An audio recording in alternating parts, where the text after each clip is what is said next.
सक्षम police times, news 112, सक्षम जनतेचा आवाज. नाशिकमध्ये पाण्याचा प्रश्न पेटला असून आता थेट महापौरच मैदानात उतरले आहेत. नागरिक तहानेने व्याकुळ असताना तुम्हाला झोपा तरी कशा लागतात, अशा शब्दात महापौर हिमगौरी आडके आहेर यांनी पाणीपुरवठा अधिकाऱ्यांची चांगलीच कानउघडणी केली आहे. येत्या 2 दिवसात पाण्याचा प्रश्न सुटला नाही तर गाठ माझ्याशी आहे असा सज्जड दमही त्यांनी दिलाय. शहराच्या अनेक भागात कमी दाबाने पाणीपुरवठा होत असल्याने टँकर मागून नागरिक आपली तहान भागवत आहेत. नागरिकांच्या तक्रारींचा पाऊस पडल्यानंतर महापौर हिमगौरी आडके आहेर चांगल्याच संतापल्या.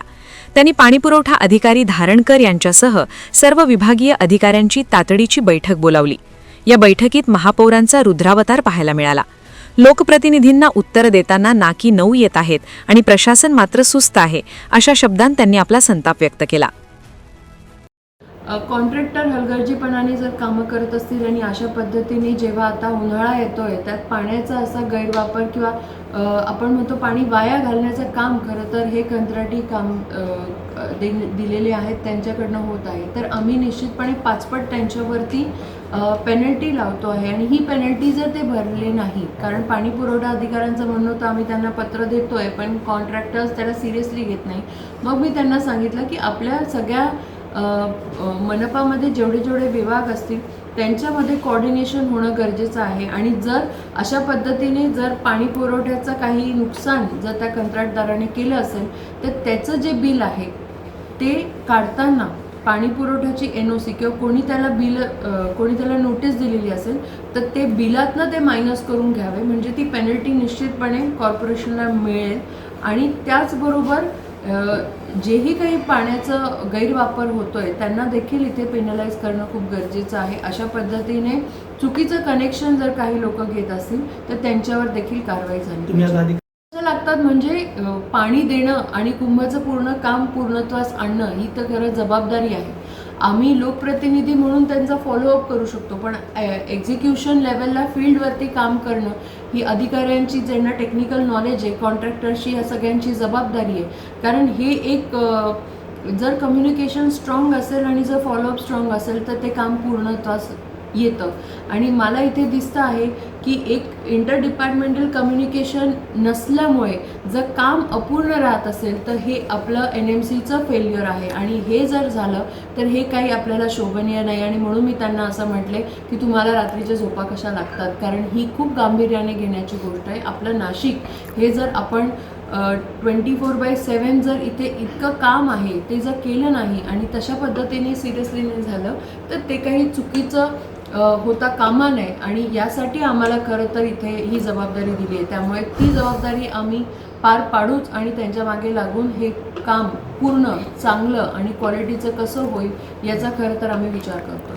केवळ महापौरच नाही तर उपमहापौर विलास शिंदे यांनीही प्रशासनाला धारेवर धरले. गेल्या 4 वर्षांपासून महापालिकेत प्रशासकीय राजवट होती, पण आता लोकप्रतिनिधी निवडून आले आहेत. त्यामुळे जनतेला कामाची अपेक्षा आहे.